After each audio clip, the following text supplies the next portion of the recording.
Normality. Luangpor Teean, 1911–1988, was one of the most remarkable teachers of Buddhist practice to appear in Asia in modern times. His teaching issued very directly from his own experience, intensely personal and original. Not a scholar nor academic, but a simple man who spoke very frankly about his experiences. His method of meditation employs simple hand and arm movements as a way to increase awareness. If you are searching for ways to calm a busy mind, Luangpor Teean's gentle teaching will guide the way. Luangpor Teean Jita Subho. Forward. The way Luangpor Teean teaches differs somewhat from other teachings because he speaks directly from his experiences. Luangpor Teean couldn't read or write, nor speak Central Thai, only the Lao dialect, until 12 or 13 years before he died. Because of this lack of academic knowledge, his words don't always correspond to the accepted interpretations of those words. One who is attached to conservative explanations will find this unacceptable, but someone with an open mind, concerned about what is behind the words, can step over rigid views about what things mean. For example, the four chanas are explained in terms of the four stages of enlightenment, and seeing the Tathagata, as seeing oneself. Some of these points could be seen as ready-wit, Pali, Patipana, and at the same time, their meaning recognized. Other things need a mature attitude of not fussing about definitions, but sincerely opening up to what Luangpor is trying to convey. It is unlikely that it will escape the reader's attention that Luangpor Teean was a simple man, who spoke very frankly about his experiences, and the reason he did so seems rather obvious. With confidence one is liable to open up the mind more and come closer to what Luangpor is pointing to. To have an open mind is exactly what awareness is about, to receive anything that appears or occurs in the present, whether it is a sensation due to movements, breathing, the eyes blinking, the knee resting on the floor, a breeze touching the skin, or even sound and visual phenomena. We hear and see them in the present, don't we? As long as the mind doesn't proliferate, all of this can be used as more objects of awareness. They are not obstacles. That's a different attitude than training in concentration, where the mind is narrowed down to one point. But samadhi is the establishing of the mind, and we can establish the mind in awareness every second of the day because movements, as well as this practice, are natural. The translator. Walking the path. Taking a shortcut. Today the monks, novices, and lay people are meeting here in order to study the method to develop meditation. We're not interested in anything else because we've done it already. For example, making merit, being generous, upholding precepts and doing tranquility, meditation. As for insight meditation, we've heard about it, but we don't yet understand, or we've only practiced it a little bit. Therefore, before we start practicing insight meditation, we have to rely on listening and reading from scriptures before we understand what tranquility meditation is and what insight meditation is. Developing awareness is the path that the Buddha teaches. Things outside of Buddhism. Making merit, being generous, keeping precepts and doing tranquility meditation are a pair with the world. Whether there is a Buddha or there is no Buddha, these things exist anyway. When Prince Siddhartha was born, Brahmins were assiduously looked after, which is making merit and offerings. As for tranquility meditation, it's a matter of psychic powers, a matter of ambition. We've probably heard about becoming invisible, flying through the air, diving into the earth, reading other people's minds, multiplying oneself, reciting magical verses to obstruct vision, and hearing by entering absorption. This is not insight. According to the Buddha's biography, when Prince Siddhartha ordained, he studied with the hermit Alara, and mastered 7 absorptions, 4 form absorptions and 3 formless absorptions. But suffering still existed. That is to say, there was still greed, hatred, and delusion. He was not satisfied with this and so studied with the last teacher, the hermit Uttagga, until he mastered the 8 absorptions, 4 form absorptions and 4 formless absorptions. The hermit said, "That's as much as I know. But the prince was still not satisfied because there was still greed, hatred, and delusion. He wasn't liberated from suffering yet. This shows that tranquility is not able to put an end to suffering. After this, the prince tormented himself, together with the 5 ascetics who were following him. He fasted until his body was so thin that it was just skin over his bones, and he held his breath. But even after doing all this, greed, hatred, delusion, satisfaction and dissatisfaction still persisted. There were still defilements. Things inside Buddhism. So the prince gave up those methods and started to eat fruit. Because of this, the 5 disciples avoided and eventually left him, so he practiced by himself. Having eaten some rice offered by Miss Suchata, his body recovered strength. He reflected on the various methods that he had been practicing but which were not capable of shaking off the defilements. He still had troubles and suffering. So the prince turned around and looked at his mind and was, at last, successful. He attained Anuttara Sammasambodhiyana and became the fully enlightened Buddha. He was able to conquer all the defilements and to extinguish suffering, leaving only coolness. His body was back to normal and his mind was free of suffering at last. He lived with and enjoyed the happiness of awareness and wisdom. Having attained this, the Buddha shrank back from teaching, reflecting that this practice was profound, and it would be hard to understand. So it can be taken that mind development is something difficult to do, and that this is what Buddhist teaching is about. As for making merit, being generous, keeping precepts, and doing tranquility meditation, it is not the teaching of the Buddha, but a teaching of teachers at large. Teachings outside of Buddhism. There were many sects in India. Some sects taught to lie roasting on fire so that defilements would dry up, some taught to lie on thorns to endure through the pain and torment that resulted from that, in order to get rid of defilements.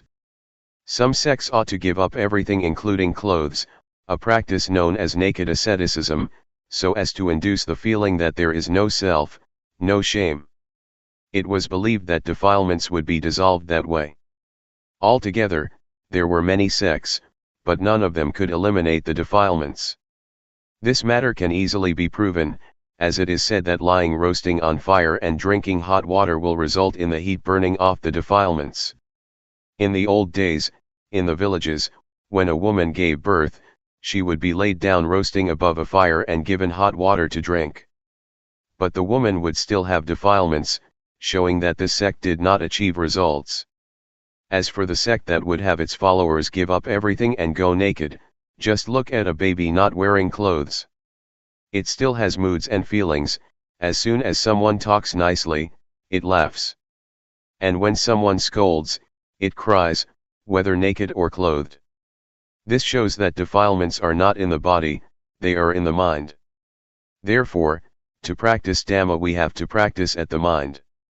I will tell you so you'll understand, because I have been doing this, repeating a mantra such as Bhud, though, Samat Arahant, rising falling, counting, 1, 2, 3 with these methods, one has to sit with the eyes closed and repeat a word while watching the breath, for example, saying Bhud, with the in-breath, and though, with the out-breath. I've done quite a lot of this, but there was still satisfaction and dissatisfaction, greed, hatred, and delusion didn't diminish. This kind of practice is called tranquility meditation. Tranquility meditation is not more than a means to make the mind peaceful, but it is peace under the influence of delusion. It's just like putting a rock on top of grass. As long as the rock is on top of the grass can't grow, but when the rock is removed, the grass grows just as before, or maybe even more vigorously than before.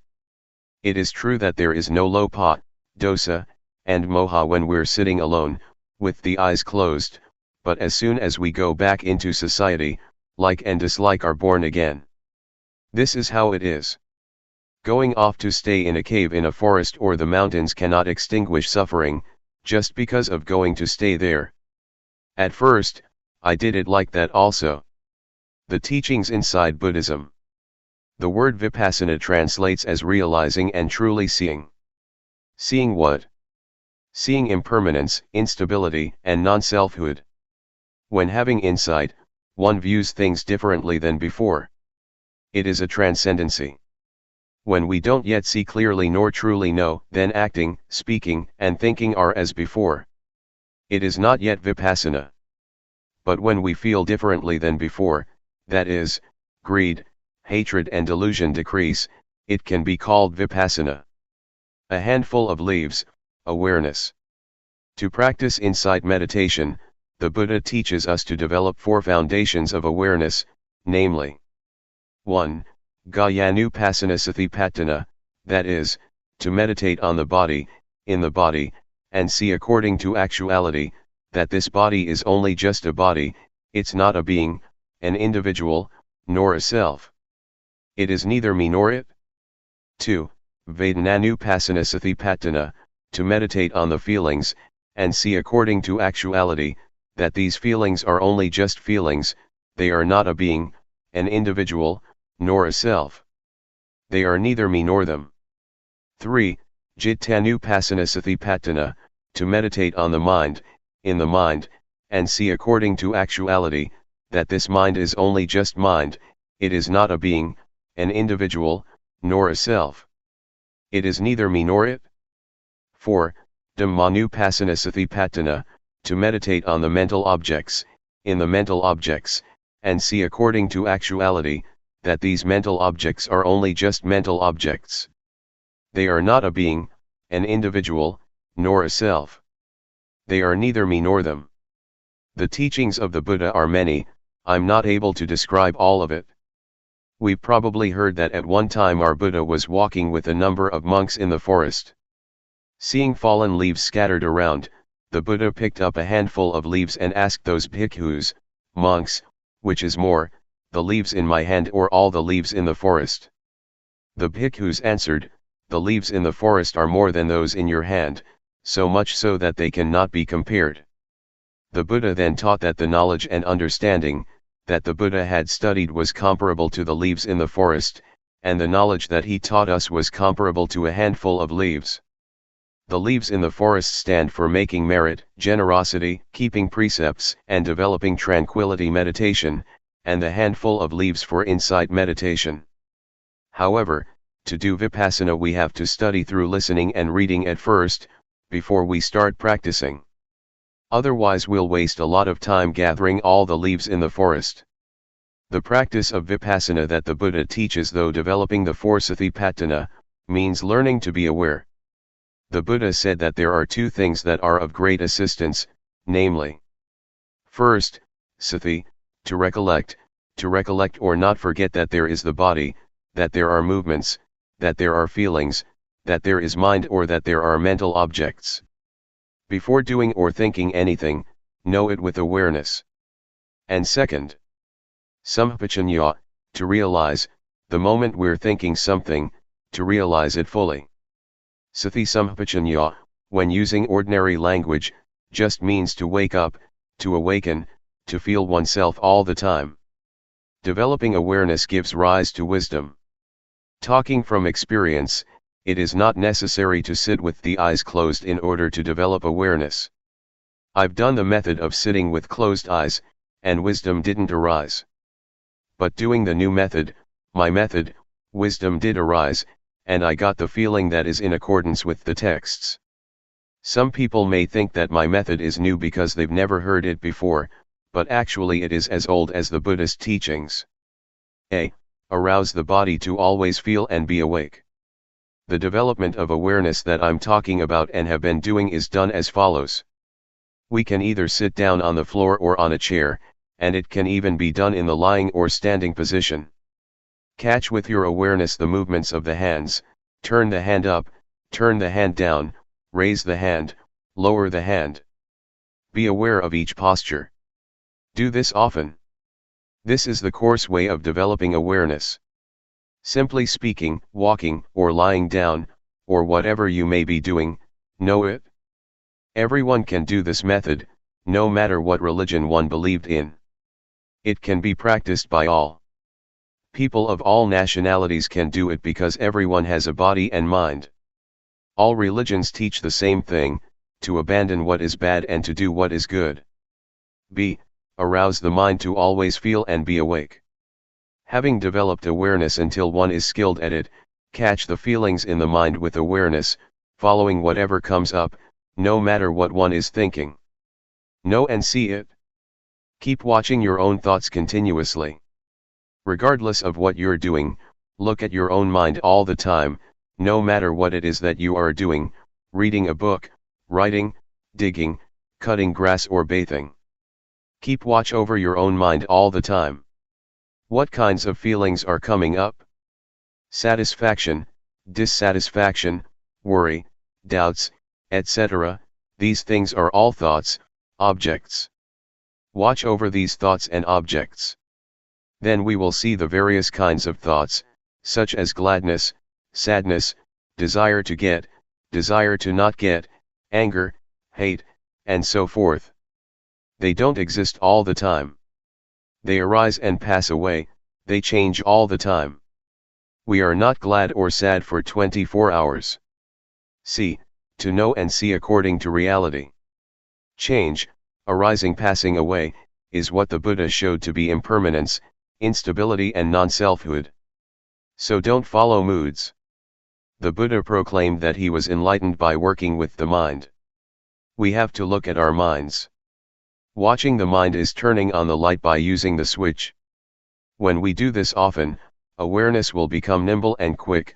Awareness will intercept greed, hatred, and delusion and prevent it from arising. Awareness and concentration are together. As for wisdom, it means knowing and seeing clearly.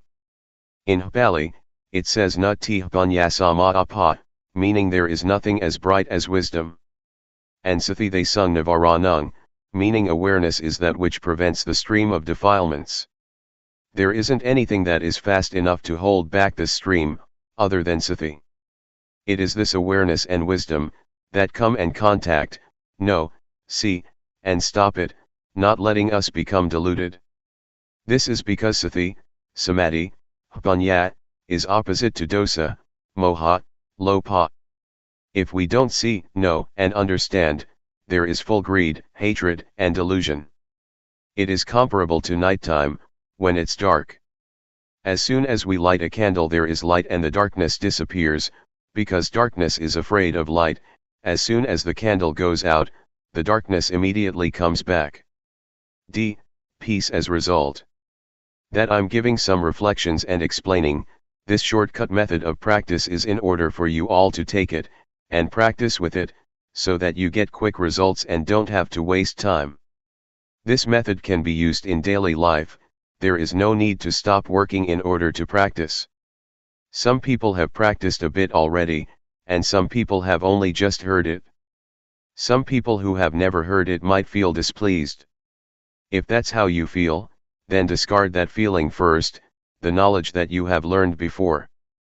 Put it down for now and test out what I'm saying, try it out and you will know what the results that arise are like. I dare to guarantee that, this method is at least 80% right according to what the Buddha teaches. Talking according to just my own personal feeling, it is 100% right, because having practiced it, I know that it alleviates greed, hatred, and delusion. When those things diminish, peace arises instead. E. Full awareness as result. I'd like to give another example. Take a glass. We can see that there is air in the glass. When we pour water into it, the air goes out and the water is in it instead. Then, when we pour the water out, the air goes back in and replaces the water. This compares with our turning up the hand. We know, we have awareness, Sathi comes to replace not knowing, delusion. Not knowing goes out of our minds. Do it often. Catch the feeling often, in all postures.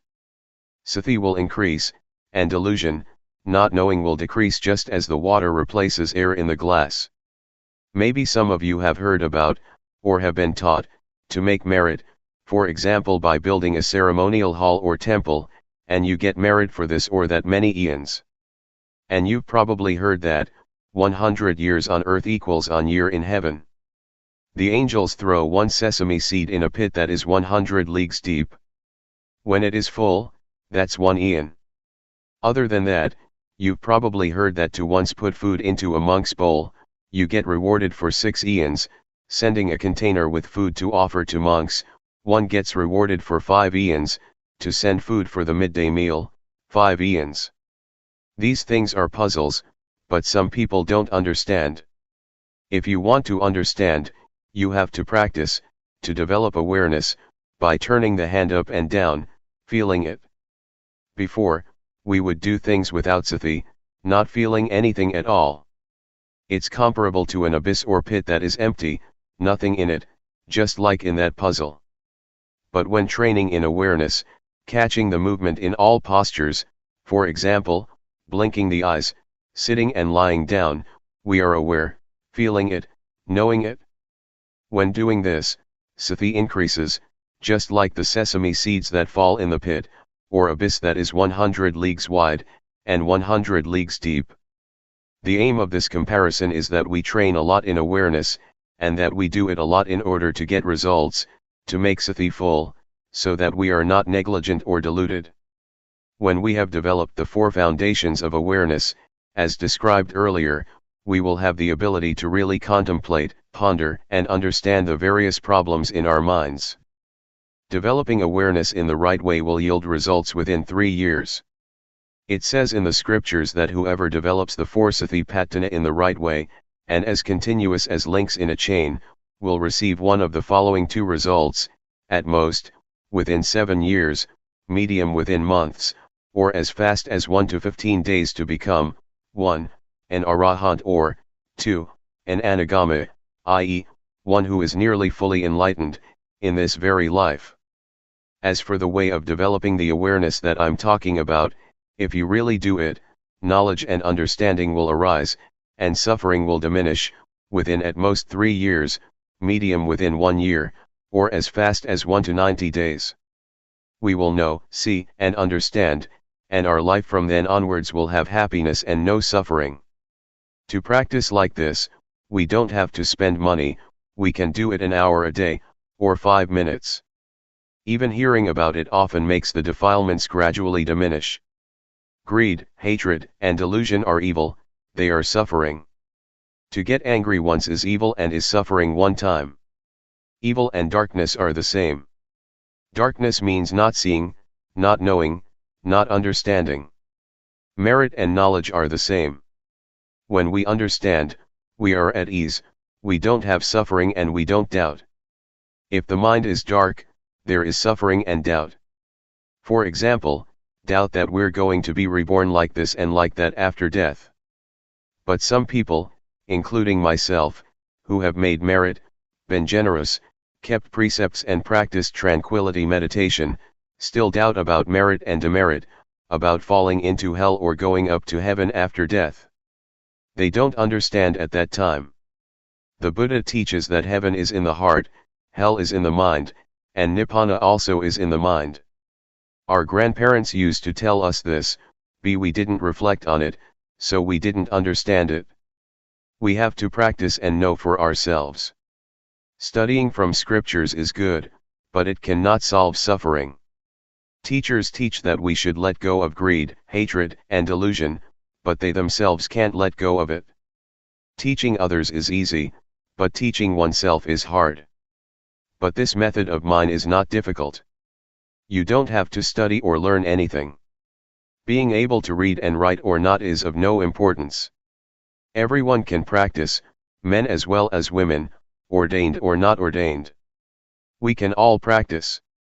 There is only one Dhamma, not many kinds. To say that the Dhamma of a person who keeps 5 precepts is one thing, that the Dhamma of a person who keeps 8 precepts is another thing, the Dhamma of an ordained person is another thing, the Dhamma of a lay person is another thing, the Dhamma of a person who practices insight meditation yet another thing. That is a different matter. That is not what I'm talking about. I say that there is only one Dhamma. Dhamma is to finish lopa, dosa, and moha. Doing this is what virtue and Dhamma are. It says in the scriptures that virtue is the means to eliminate coarse defilements, concentration is the means to eliminate medium defilements, and wisdom is the means to eliminate subtle defilements. But can we really eliminate them? No. Why not? Because we don't do it properly. The word defilement stands for greed, hatred, and delusion, but most of us understand it only as materialistic, that having money, a big house and a smart car is defilement. But in reality, those things are not defilements. They are just things that come from being diligent and knowing how to work, and from knowing how to save and accumulate things. But the defilements that I'm talking about are greed, hatred, delusion, and sorrow. These defilements are not afraid of anyone, not of rich people, not of influential people, not even of monks ordained for a long time, with a title. Are they afraid? They enter into everyone's mind. On speaking in another way, we could say that the defilements slap everyone's face. A wealthy person, on being told off a bit, is displeased. This shows that the defilements slap him or her in the face. Or when someone praises him or her, satisfaction arises. This is the defilements slapping his or her face. These defilements are not afraid of anyone at all. They are only afraid of those who are disciples of the Buddha. They are afraid of those who develop the four foundations of awareness in the right way. They are ashamed, they don't dare to come close, because that person has the eye to see the Dhamma, the wisdom to see clearly. Of the lay people who have come here today, some people are still young, only 20 to 30 years old. If you develop awareness in the right way, within 2 or 3 years you will go beyond suffering, and during the remaining part of your life, you will just have happiness. Even older people 50 or 60 years old, are the same. Until you die your life will only have happiness. And when you die without suffering. If you still have another 9 or 10 years to live, it will be 9 or 10 years without suffering, with only happiness and coolness of mind. This is the heartwood, the essence of Buddhism. The word Buddha means the one who knows, the awakened one who is joyful with Dhamma. I have shared some of my reflections and understanding. It is a shortcut to practicing Vipassana. It is instantaneous. Having listened, please practice with every breath, no matter where you are, whatever work you are engaged in. You can practice while washing clothes, doing the dishes, sweeping up, or working in the field. Vipassana is wisdom, it is life, it is virtue, it is the Dhamma, it is everything. It is the real life, it is the real Dhamma. May you understand it like this. Summary of the shortcut. I'll give you a few small reflections. 1. To be diligent in developing awareness in all postures, turn the hand up, turn the hand down, raise the hand, lower the hand, walk back and forth, lean to the right and the left, blink the eyes, open the mouth, swallow saliva, breath in and out, fully feeling yourself doing it. This is called having sati. It is equal to throwing sesame seeds into the abyss. When awareness is complete, wisdom arises to really know and see the following matters: rupa, nama, rupa doing, nama doing, rupa disease, nama disease, knowing instability, impermanence and non-selfhood, knowing convention, knowing religion, knowing Buddhism, knowing evil, knowing merit. Really knowing. These are objects to know with real awareness and wisdom. 2. Next, to work with the mind, look at the mind with awareness. Whatever the mind thinks, immediately know it and conquer it. When we immediately know and conquer thought, this is called working with the mind. 3. Do it until you are nimble and swift, until greed, hatred and delusion stop arising. It is the calming and extinguishing of suffering in the mind. This type of suffering we can't chase away as we would chase off a pig, a dog, a duck, or a chicken. We must depend on the development of awareness, and see our minds in order to deal with these types of defilements. If we don't see our minds, we will be empty, similar to a pit or abyss that is never full. When we have awareness, it means it is full, it is no longer a pit or an abyss, and lopa, dosa, and moha don't have a place to enter, because awareness is full. Whatever work we do, We do it with Sathibanyat. There is no delusion, only rightness. These types of defilements are ugly and worthy of getting fed up with. Whoever is a disciple of the Buddha with an eye to see the Dhamma, will not have them lying around in his or her mind. They are afraid. Suppose we have defilements at a level of 100%. They slap our face 100%. When we see and understand them, they will gradually diminish. Then, when we try to become familiar with looking at our minds, the defilements will diminish increasingly, step by step. When it reaches 100%, we're rid of suffering. What is left is 100% happiness.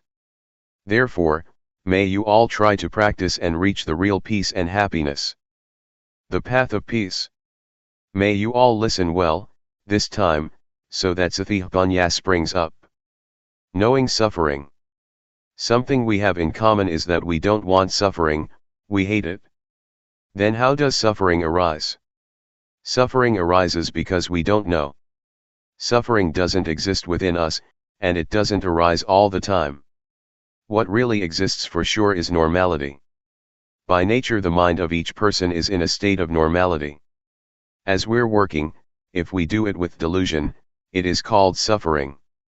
Most people have suffering while working because they don't see suffering. People who go and see movies and shows do so because suffering leads them. This is due to our not watching minds. The moment we want to go and watch a movie, a thought flashes up that we want to watch a movie. We're not thinking it all day long. When the thought comes up, we don't see the thought. We only just know the thought, and we act, following the thought. This is called suffering. People who smoke are the same. Sometimes they don't even think to smoke but simply follow their moods. They take a cigarette to smoke because they think it is happiness, but actually it is suffering that compels them to do it. Suffering stinks. As to this word suffering, the Buddha sometimes calls it suffering, sometimes defilement, sometimes stench. When talking about suffering or defilements, one notes that it has an ugly smell to it, according to Buddhism. Suffering is something dirty and it stinks, nobody wants it. As soon as the body dies, it starts to rot and stink. But we can still wash and clean it. Excrement is something that stinks, and we detest it. Nobody wants to touch or grab hold of it. But even with such stinking things, the Buddha said, they don't stink all that much, they can still be touched and washed. But the stinking things to which the Buddha is referring are really stinky. They are greed, hatred, and delusion, concealed in our minds, ready to bubble up. The Buddha condemns this emphatically. If anyone's mind still has greed, hatred, and delusion, the Buddha says that it stinks more than excrement. As soon as the mind thinks something in a flash, a person who doesn't know, doesn't see, and doesn't understand becomes deluded immediately. This arising is called by the Buddha, a stain. The word stain means delusion. Even though we've never known, seen, or watched our minds, we still say that we see. But in reality it is not seeing, it is only just knowing thought, and then we act according to the thought. When we say to see, it should mean that we see defilements. That is, we see that either there is greed, hatred, or delusion mixed up in thought, or there is not. To see like this, we have to practice Dhamma first. Practicing Dhamma. Vipassana. In practicing Dhamma, even though one may practice various methods for a long time, if one doesn't perceive that point where the mind is manifesting, one still doesn't understand. One still doesn't understand the main principle of practice according to the teachings of the Buddha. The Buddha said that he was enlightened because he worked with the mind, practiced with the mind. But most of us just make merit and give offerings in order to chase off suffering. We haven't yet practiced by following the Buddha style. The Buddha once taught that the results of making merit 100 or 1,000 times, are less than is gained by keeping the precepts even once. The results of keeping precepts 100 or 1,000 times, are less than making the mind peaceful through practicing tranquility meditation once, and the results of making the mind peaceful through practicing tranquility meditation 100 or 1,000 times, are less than practicing insight meditation once. What does insight mean? Insight means to clearly and truly see in a way that is different from one's original way of seeing. Different because the original way of seeing is a state that doesn't know, see, and understand clearly. Briefly stated, the mind is muddled up. Doing Vipassana means to be aware. Being aware is very fruitful. The Buddha practiced Dhamma through being aware, and so became enlightened. Peace. Most of us understand that in order to be an arahant, we have to do tranquility meditation and make the mind peaceful. In reality, there are two kinds of peace, namely, peace that is like being inside a cave, and peace that is like being outside a cave. Peace inside a cave means it is just as though we're in a cave or we're in a dark room. When we light a fire, the darkness disappears and light come to take its place, but as soon as the fire goes out, the darkness come back again. Even when we've made a fire and there's light, we're still in the cave and we still can't see the shape of the cave. We only just see certain things inside the cave. Peace inside a cave is therefore called peace under the influence of moha, a not knowing kind of peace, or even a not wanting to know kind of peace. That some people go and sit to make their minds peaceful, understanding that they're developing insight, this is so, but it's a diluted kind of truth. As for peace outside a cave, it's just like being outside a cave, but it's not dark. There's no need to make a fire, and we're able to know and see what the shape of the cave is like. This may be likened to peace that is without delusion, i.e., peace due to the absence of defilements. There is no lopa, dosa, or moha. In order to achieve this kind of peace, we have to realize and truly see first. Seeing truly and clearly is called insight. Insight is to realize and truly see according to reality. Peace outside the cave is therefore called a knowing kind of peace. One is peaceful because one knows. I want to shake up and warn all of you that developing insight has many obstacles. If we don't know, we'll go wrong, but when we see, know, and understand, we can solve the problems. The first obstacle. The first obstacle in developing Vipassana can appear when we make movements with the body, and sati is aware of it. Wisdom arises in the mind that knows reality as it really is. That is, it knows rupa, nama, it knows instability, impermanence and non-selfhood, it knows convention, it knows religion, knows Buddhism, knows evil and knows merit. This is wisdom knowing through Vipassana. But it's only just the outer bark of Vipassana, still not able to deal with suffering. It is just knowing in knowing, it is knowing through thought, knowing the scriptures. It is defilement due to Vipassana. The obstacle is that when this kind of knowledge arises, we get buried in it, a kind of knowledge that is still similar to being inside a cave. Therefore, next we must try and find a method to get out of the cave, to pull ourselves out of that knowledge, gradually, by watching our thoughts. As soon as a thought flashes up, know, see, and understand that it has come up. This is practicing Dhamma a little bit deeper. Ordinarily, a tree has an outer bark. When one removes the outer bark, he reaches the layer with the nourishing sap inside. Removing that layer, one reaches the white wood. Removing that, one comes to the hard wood. Buddhism is the same. Knowing rupanama, evil and merit is also knowledge, but it is outer knowledge, enough to deal with suffering on one level, such as not being foolish by believing in auspicious things and lucky omens, or in ghosts and angels. But when one is in such a state, greed, hatred, and delusion are still there, because one doesn't know the origin or source of it. To solve this problem, to know the origin of the arising of greed, hatred, and delusion, we must watch our minds, like a cat that waits for a chance to grab a mouse. As soon as a thought comes up in the mind, look at it and fix on it so that it is known in time. A thought comes. Whack, cut it off straight away. Another one, whack, cut it off right there. Do this often. Thoughts will thereby decrease and awareness will increase. Just as with the positive and the negative. When there is more of the positive, the negative lessens. We start off never having seen thought, thinking 100 things and never seeing a single thought. But when we are watching like this, we catch it once and cut it off.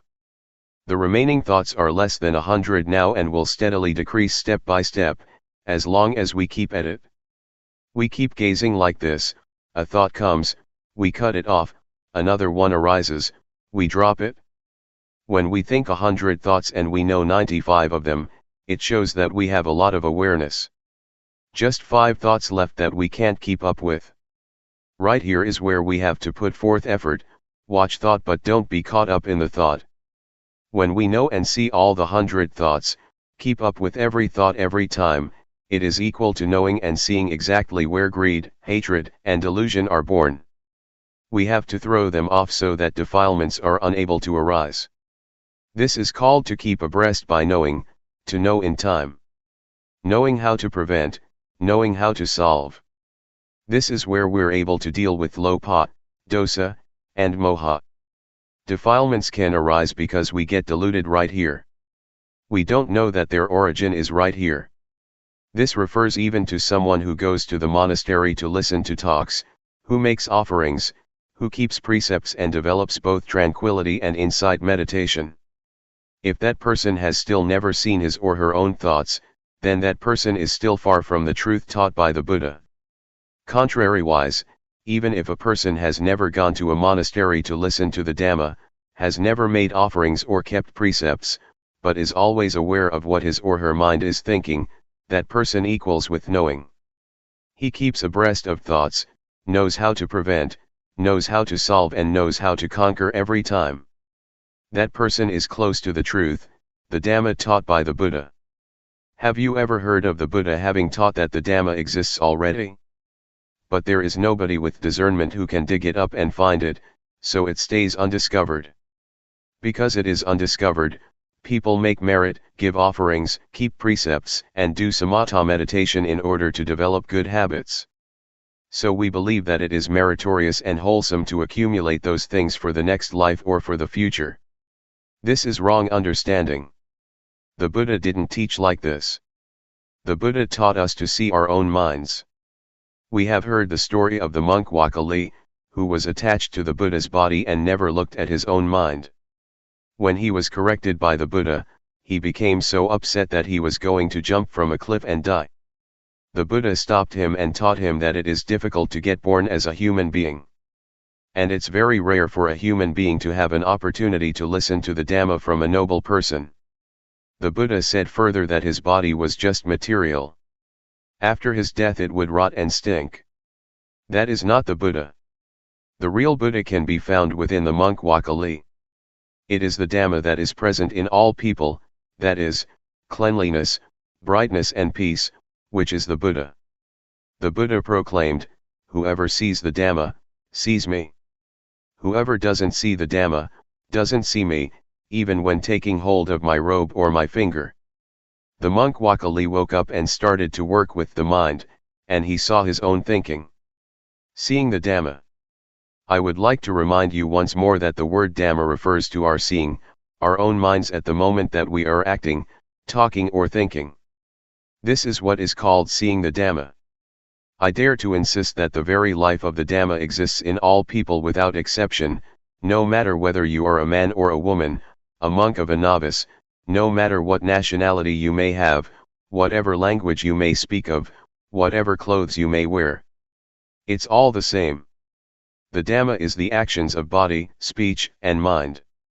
Actions of the body other people can see, actions of speech others can hear, but actions of the mind others are not able to see. You can only see them yourself. For this reason, the monk Wakali felt at ease viewing it like this. Whether he saw the body of the Buddha or not, he would feel at ease because he saw the real Buddha, that is, really seeing according to reality, an ability that exists in everyone. The Buddha once described seeing in this way, with flowers, black, red, white, or whatever color, they are all ready to bloom when touched by sunshine. That I'm giving you these reflections right now is the same. Anyone can apply them in daily life, whether man or woman, whatever clothes he or she may be wearing, whatever religion is upheld. It can be used by everyone in the same way, because we all have a body and mind. When one sees one's own mind at the moment that it thinks, this indicates that one sees one's own mind at the origin or source of thought. The Buddha points to thought, which must be watched with awareness, as one must not get caught up in the thoughts. Whoever sees this, he or she is called by the Buddha a flower that is ready to bloom when the sun shines. The word sunshine refers to the teachings of the Buddha that direct us to practice with the mind. Whatever work you do, control your thoughts with awareness. Some people don't do it yet, because they're not interested. But when we are interested, when we are suffering, we must be ready to do it. There are 84,000 teachings in Buddhism. They are not for reciting and for performing ceremonies. That was not the Buddha's intention. The Buddha's teachings have nothing at all to do with superstition. They are to be practiced only in order to solve the suffering of the mind. Some people might agree that without ceremonies and rituals Buddhism can't extinguish suffering. This fails to understand the meaning in the right way. We've heard that in the time of the Buddha, when he would expound the Dhamma to people, there were many people, who would open the eye to see the Dhamma and enter the stream of Nibbana, from the first stage of enlightenment upwards by the time the discourse was finished. They didn't have to perform rites and rituals other than working with the mind, as the Buddha indicated. Wherever we explain the Dhamma, if we don't make this point, our words are a stain. Why are they a stain? They are a stain because we don't indicate the way that people who are interested in the Dhamma must practice, in order to free oneself from suffering and defilements. And they are a stain because we thereby abandon these effective teachings. Therefore, may you all try to understand this point without fail. If we don't practice according to this important teaching, then we fail to understand the teaching of the Buddha. The second obstacle.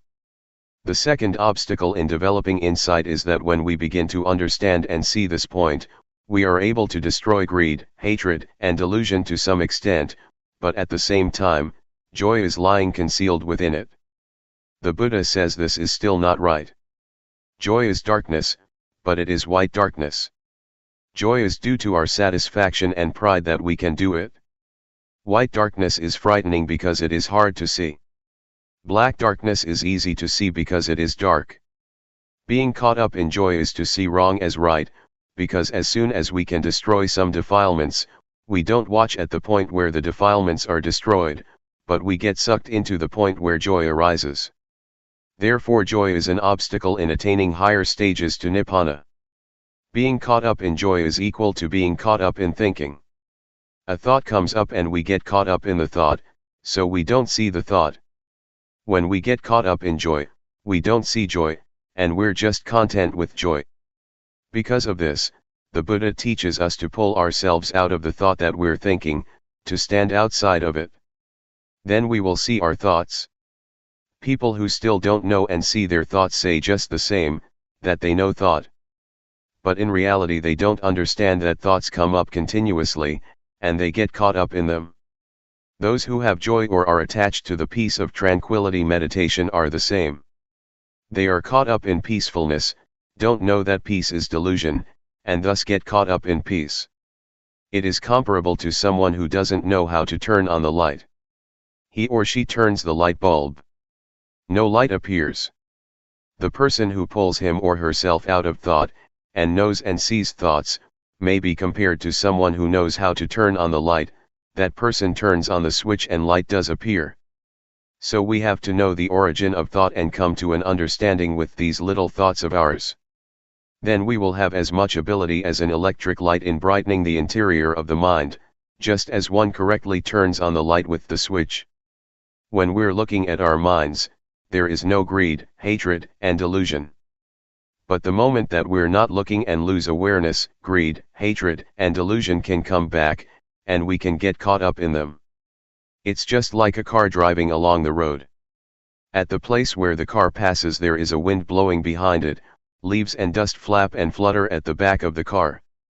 Thoughts of greed, hatred, and delusion flash up for a moment, and we follow them. How can we still say that we know thought? In reality we don't see thought, but we get caught up in it. The Buddha teaches that whoever doesn't see one's own thoughts is a heedless person. Heedlessness is poison to one's life, it's like being dead. This is what I said, it stinks. The Buddha said that there is nothing that stinks as much as the mind that has greed, hatred, and delusion, the mind that is stained, the dirty mind. Our real mind isn't dirty or stained at all. It's like a light bulb.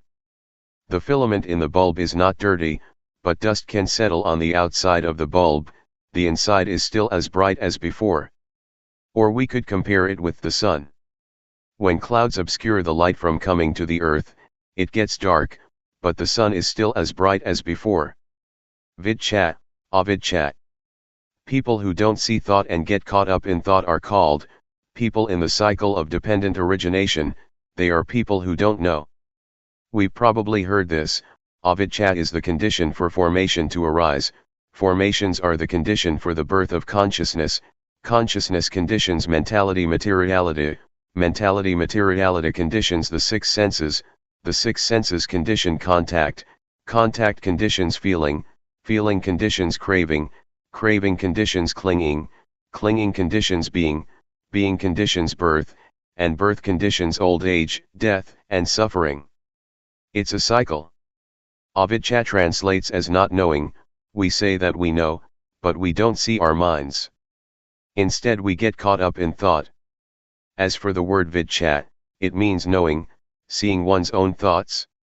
A thought comes up, we see it, and it stops. It's like a cat and a mouse. If we don't have a cat at home, the mice are not afraid, but when we have a cat, it will catch the mice as soon as they show their faces. The mice die of shock when they get caught. They can die even though the cat doesn't bite. They have such shock, never been caught by a cat before. This is similar to our fixing on thoughts in our minds. When a thought comes, we know it in time, and it immediately stops, comes to a halt, can't concoct any further. This is called vidchat, knowing, to know in time, knowing how to prevent, knowing how to solve and knowing how to conquer, just like a cat and a mouse. If we don't reflect on the teachings of the Buddha, we don't understand them, and we argue and debate about the teachings, competing with each other. This is not right. Someone who has studied the teaching, and employs that knowledge as a tool for killing defilement, or dealing with suffering is doing it right, according to the Buddha's intention. These days, we study the Buddhist scriptures until we have degrees, up to the 9th level. Some may look at their own thoughts, but some never watch their minds at all. Whoever has studied but never seen his or her own thoughts, says the Buddha, are like a termite that makes holes and eats books. With academic studies it's the same, studying until one has university degrees, but still never watching one's mind. Such persons know about other people but don't know and see themselves. These people are not considered wise in Buddhism because their knowledge is only of use in an academic way, but is not useful spiritually. When we have a university degree we should deal with our minds also, that is, eliminate defilements, the coarse ones as well as the medium and subtle ones. Going against the stream of thought. We've all probably heard that the Buddha at one time practiced by tormenting himself, but saw that that method was wrong and stopped it. After that, he partook of food offered by a lady named Suchata. The Buddha asked her, "Do you offer just the food or is the tray included as well?" She answered that all was offered. Having finished the meal, the Buddha took the tray to the bank of the river and made the following resolution: if he would be enlightened, may the tray placed on the water flow against the current. This is not a true story, it's an illustration and has meaning on the level of the mind. The tray is the mind, the water represents the defilements, and the Buddha working with the mind is the action of going against the stream. The Buddha didn't let his mind follow the defilements. The current of the water is the current of thought. Following defilements is easy, everyone is doing it already, and so we have suffering. The Buddha practiced going against the stream of defilements for the extinguishing of suffering by watching the mind, seeing his own mind thinking. As soon as a thought would come up and there was desire to follow what the eye saw, the ear heard, the nose smelled, the tongue tasted, or the body felt, the Buddha saw those thoughts as defilements. He practiced going against the current of thought, not following the thoughts, which want things. Practicing like this, knowledge arose in him and he was enlightened. The thing that the Buddha points out to us to practice is to know thought with awareness, looking at our own minds. Whatever thought comes up, we should know and understand it, so that the thought does not proliferate further. When thought flashes up, we watch it with awareness, and the thought stops by itself. In practicing Dhamma, the thing to be careful about is the knowledge that knows things outside of ourselves.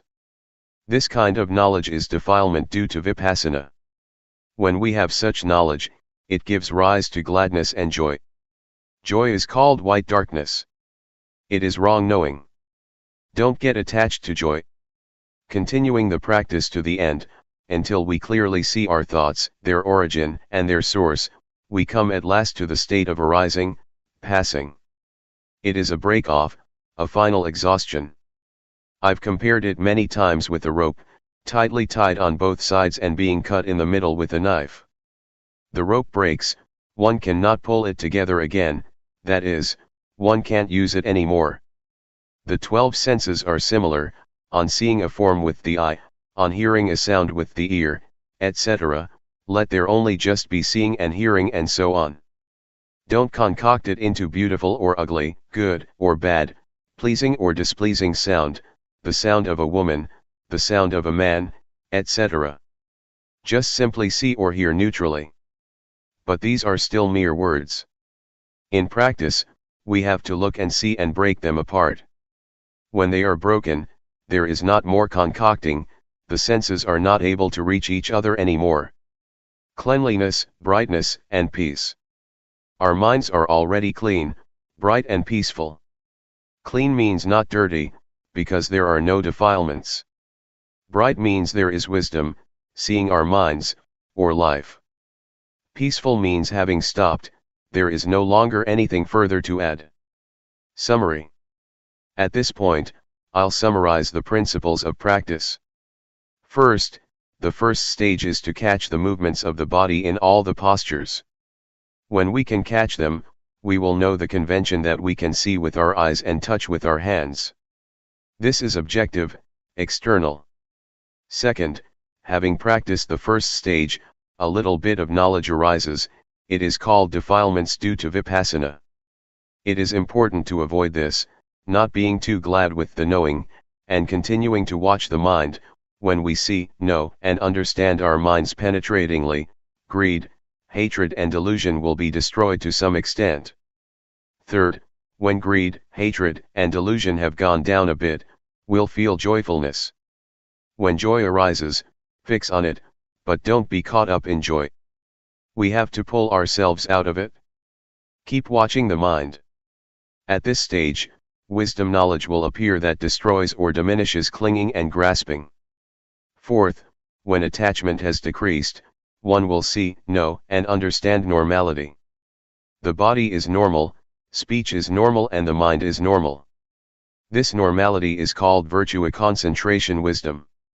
Fifth, when seeing the state of arising passing, if one doesn't understand it, one will hold an abnormal view, but if one is fully aware, practice reaches its end. Therefore, I encourage you to try to practice until you meet with your own thoughts and are able to pull yourself out of them. Stages of practice.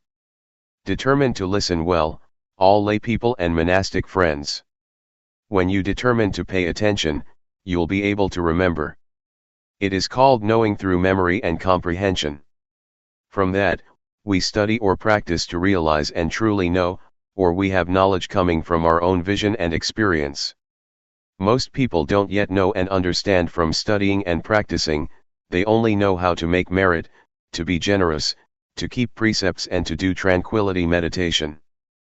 But when it comes to more profound matters, that is to say, how to develop insight meditation, there are really very few people who know and understand it. With Vipassana it is usually a specific case, a specific individual, who knows and teaches it. Because of this, people are lazy and don't want to practice. As far as practice goes, they only know tranquility meditation, which they think is the same as doing Vipassana. This is because they still don't realize and really know. Their knowledge comes only through memory and comprehension. So, we make ourselves peaceful, but we don't understand clearly that there are two kinds of peace, namely peace under the influence of delusion, and peace due to awareness and wisdom. The path that is not a path. When we create the cause by meditating, the mind becomes peaceful as a result. For example, we recite the word Buddho. I used to do this, inhaling, Bud, exhaling, Tho. While doing walking meditation, one recites Buddho with every step, walking in accordance with the breathing. These things create peace because it is done slowly. After that, I met a teacher from the north named Sao, who told me that one cannot climb a tree from the top, that one has to start at the roots. He taught me to count 1, 2, 3, until 10, and back again 10, 9, 8, until 1. He said this is beginning at the beginning. This is another way of following the breath, inhaling say 1. Exhaling say 2, etc., the only difference being the words you use. Experiences in practice by monk disciples. Luangpor Teean Su 1 No. Wat Pa Sukatho, Gankro District, Chayapam Province. Practicing Dhamma with Luangpor Teean. In 1965, a meditation center at the Budayan Forest, in Lae Province, was renowned. Everyone knew that Luangpor Teean had established it. It was said that people who studied and practiced there would realize and really see the truth. There would be no more doubt about death and rebirth, about heaven and hell, about path and fruit, attainments. Some people persuaded me to take a look at it, because at that time I was trying hard with the Buddho meditation method to get peaceful, which I was reasonably successful at, but I still had doubts about death and rebirth, heaven and hell, path, fruit and nibbana. This made me think of Luangpor Teean all the time. I kept looking for a chance to meet him. Before Luangpor Buntum, who is a relative of mine, ordained, we had talked together about meditation. When he ordained, he went to practice with Luangpor Teean, beginning on 1966. At that time, I hadn't ordained yet. I had the opportunity to practice the Dhamma with him at the Budayan Forest in Lae. He taught the rhythmic meditation and walking meditation. At that time, I didn't like the rhythmic meditation very much. I was used to practicing Buddho, to sit still, and I was able to make the mind peaceful quickly. But Luangpor taught not to go for peacefulness. He taught to be aware all the time, to know the movements while doing the rhythmic meditation and not to get caught up in peacefulness. It was opposite to the method that I had been doing. Sometimes, I didn't feel like doing it. There was lots of resistance in the mind. Luangpor explained and showed me how to do it. The things he would talk about, his knowledge, I didn't have yet, I couldn't do it yet. Luangpor said to throw away my knowledge and my way of practicing, this produced misgivings. Sometimes he talked in a challenging way, saying, "How much money did you get a month, when you were working?" I answered, "At least 1,000 baht."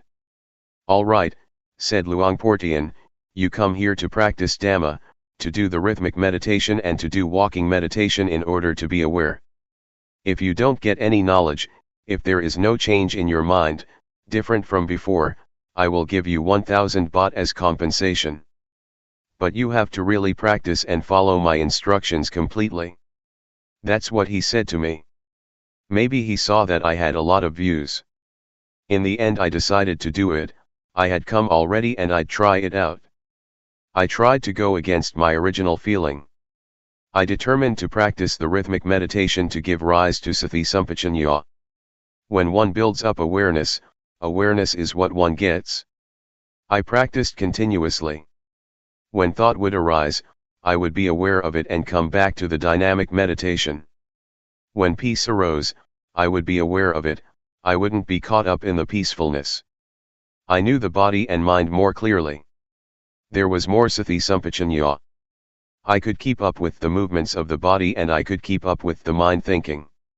Wisdom knowledge arose, I knew Rupanama, I knew the body and the mind according to reality, in levels within the basic stage of materiality mentality.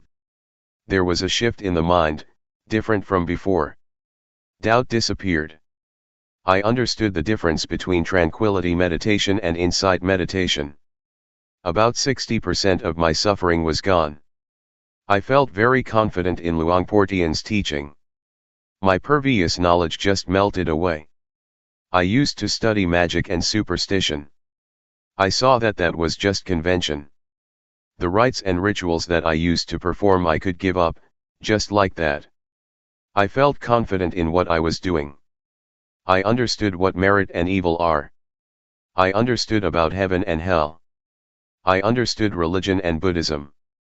It was as if I was carrying 100 kilos and 60 kilos dropped off me when wisdom knowledge arose. Practicing only that much and I felt so much lighter. What would happen if I were to practice some more? I really had a lot of confidence in this method of using movements in order to develop awareness. Luangpor pointed out the levels of practice. He said, this is just the basic stage of meditation.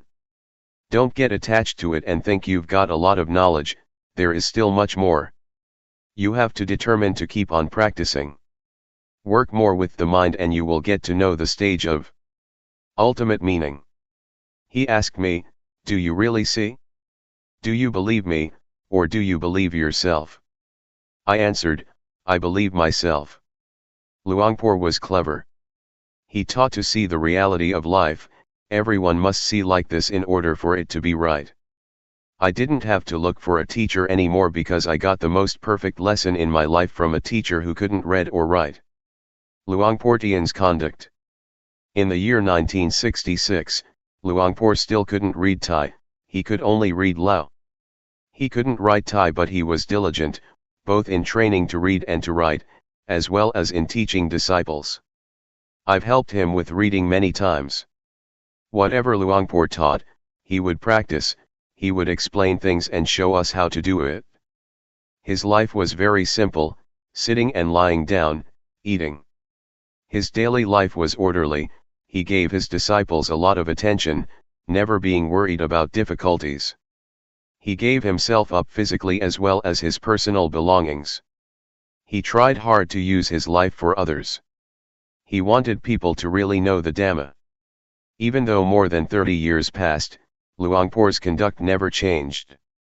I respect him as having been a person with the greatest virtues, this feeling will never degenerate in my life.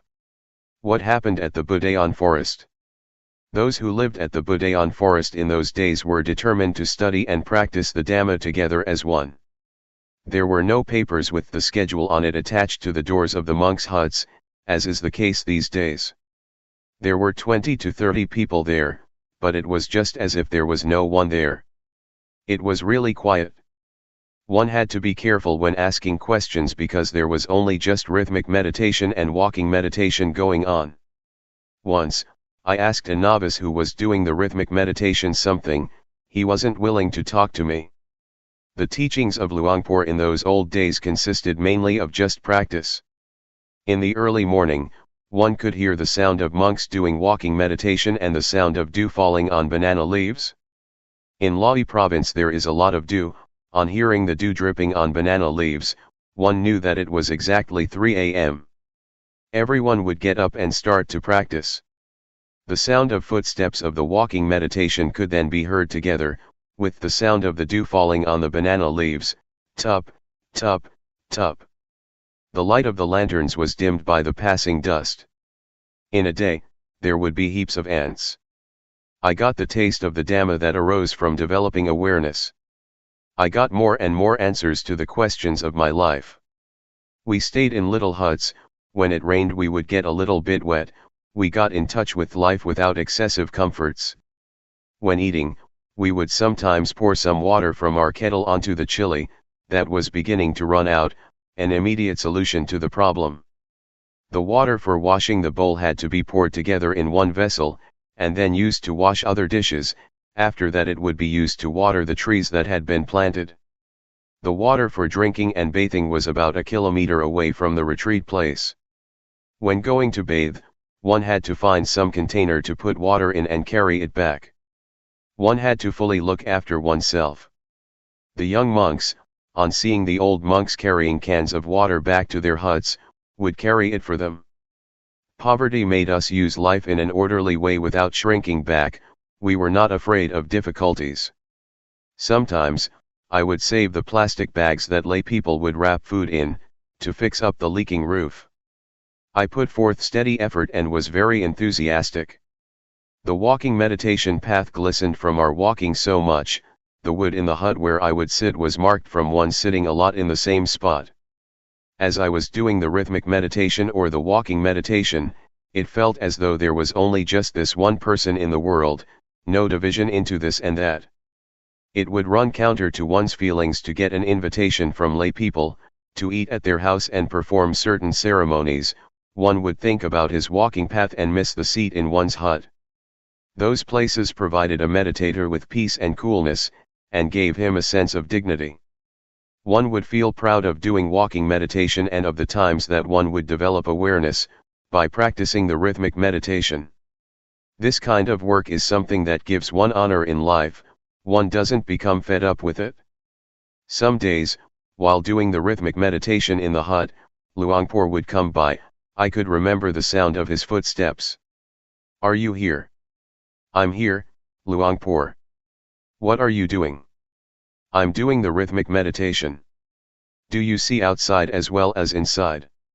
"I don't see outside, I only see what is inside." "What do you do to see outside?" "I open the door." "All right, then open the door." When I opened the door, Luangpor told me, "Make sure you see outside as well as inside, don't only just see outside or only just inside. Keep the mind in the middle." Having said that, he continued to walk to the next hut. I understood that Luangpor talked the language of the mind, that looking at the body and looking at the mind, working with the mind, must be like this. To get caught up in thought is wrong, the mind going out too much is wrong. One should be the observer. Whatever arises, watch it with the inner eye, that is to say, with awareness and wisdom. Don't want it, don't be it. In the morning and the evening, after the chanting, Luangpor used to give instructions. There were no tapes to listen to or books to read, we would only hear the teachings of Luangpor, and we would get to know the stages of practice that would arise in the mind from developing awareness. The mind would change progressively, one knows and sees by oneself. The words of Luangpor, in Dhamma language, that point things out, together with his diligent practice, made us realize that it is possible to understand, find, and see the Dhamma. It can be done. One can be liberated. The short interviews were not just thought-out questions, it was coming from experience, the results of meditation. It had nothing to do with reflections or analyses through reasoning. Rather, it is a fixed law of nature that exists already. It starts with rupanama, real things that actually exist. One gets energized continuously until there is not more ground for suffering to arise. There is not self anywhere. Luangpor taught just this. He pointed it out clearly, just as if he would take us by the hand, not letting us think and guess about it. When suffering doesn't have a base, it dries up, it doesn't sprout anymore.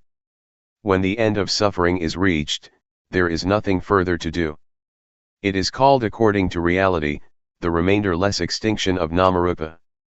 I'm not sure whether this is in the scriptures or not, I'm talking according to actuality. It cannot be termed otherwise. Luangpor's teachings pointed this out crystal clear. It's not that he just taught in order for us to understand intellectually. He taught to be. For example, a leech that sucks out blood. We didn't see it before, but when conditions are such that it drops off, we see it and we feel disgusted. But when the leech was stuck to us, we didn't know. This is similar to defilements in the mind. We give them the free hand as long as we don't know and understand. When we know, see, and understand them, they slip off. We feel in the same way as with the leech. When we are disgusted, we know, and then there is no need to ask anyone. Our lives come to an end at this point. We begin to study and practice the Dhamma with the form of rhythmic movements and walking meditation, developing awareness. I don't know whether other forms or methods are like this, also. I hold to this principle of developing awareness, using movements. Luangpor is my teacher. Whether this method can be found in the scriptures or not, may those who are intelligent reflect on it by themselves. What I've been writing so far is only just a small part, there is still much more, but it is not appropriate to say too much at this time. I guarantee that one day, if you have time to do the rhythmic meditation and develop awareness through walking meditation, looking at the bodily movements and the thoughts in the mind, knowing them in time, able to chase and catch them, your existing problems and condition will confess and surrender because there is evidence. Those things will no longer harm you. You will become free. Life will be deathless, beyond birth, old age, sickness and death. The teachings of Luangpor spread gradually and continuously, until they reached the capital and went abroad. As long as there are human beings on this planet, of whatever nationality, if one studies one will find it just the same. I invite you to go ahead and study, whether you can read and write or not is not important. When Luangpor was very sick, he still kept teaching. He really dedicated his life to others. At the time that Luangpor had not yet ordained, he tried his best to let everyone see what he had discovered. I have spent a rains retreat at his home village. The old people there, as well as the young, told me about it. Not only that, but I've seen small well-built huts, 20 or 30 of them, built with his own money, so that people could practice. Also the food, which he would take care of by himself. When Luangpor was still a layman, he was rich and held a good position. He was an important trader in Chiang Khon district, Lae province. He had a big steamboat to take goods along the Mekong River. He would go as far up as Luang Prabang, Laos, and as far down as Nakhon Phanom, Thailand. In those days, one could freely trade between Laos and Thailand. On both sides of the river, people knew Nai Hoi, the trader, Teean. His real name was not Teean, it was Pun, but it was a tradition of people around there to call people according to their firstborn child. People thought it offensive to call someone directly by one's name. If we would call him Luangpor Pun, those people would take that to be a lack of respect. When Luangpor was a layman, many people respected and obeyed him. He was the headman of the village, and he used to be the leader in merit-making ceremonies. He offered enough money to build a whole temple. There are many things about him that haven't been mentioned. I don't mean to boast with these things. He was just an ordinary person like us, but he was someone who was able to discover the truth in this time and age. We should take him as our example. Before practicing with Luangpor, he would say that he used to make merit, ordained, performed the robe offering ceremony, built a ceremonial hall and did everything that is considered meritorious, but he didn't get to know the Dhamma that way.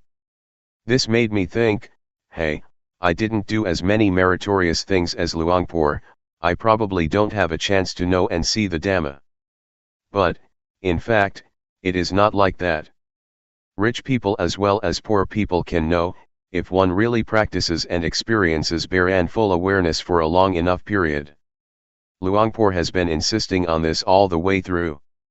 He challenged everyone and encouraged them to try it out and verify it for themselves.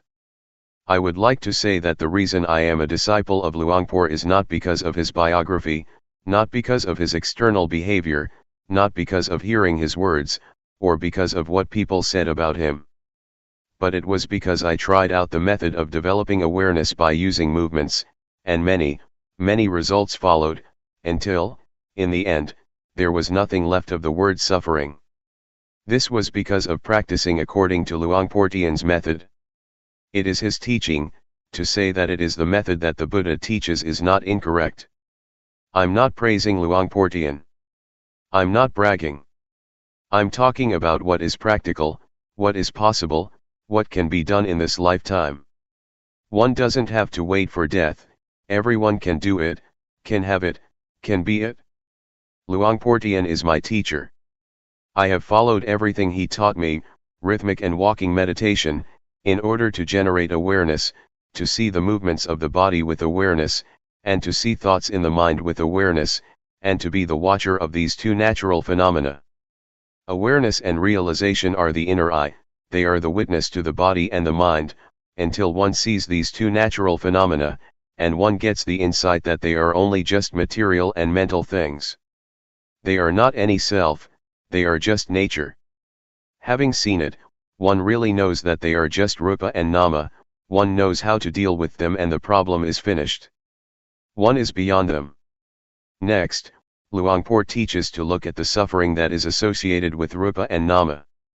We look at materiality first, which is rupa dhamma. When we look at it with awareness, we see that it is a heap or a mass of suffering. We breathe to relieve suffering, we eat to extinguish suffering. When standing, sitting, walking and lying down we change position in order not to have suffering. Then, we see rupa disease. We must find a way to solve sickness and pain. The suffering of the body can only be remedied, it cannot be abandoned. If there is no remedy, that's the end of it, that is what rupa dhamma is like. As for nama dhamma, it can be realized. We watch the states of the mind, just as if we're sitting in a room that has windows, whatever arises, we see immediately. Originally the mind is in a state of normality, but objects come floating in, they are like guests. One sees gladness and sadness. One sees the mind that loves, gets angry, has greed and is deluded. One sees all of it because one is the watcher. When we look, we will see, and on seeing we can let go. One doesn't become the object of mind.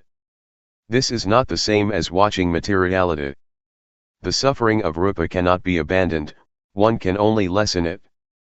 For example, when one is hungry, one eats to solve the problem, one cannot abandon hunger. The mind is not like this. The things in the mind can be completely abandoned, one can let go once and be rid of things for the rest of one's life, until there is no more birth, old age, sickness, and death. If we put our attention on the right spot, it is not difficult. It is just like a key that fits its lock. One can unlock it right away without wasting time.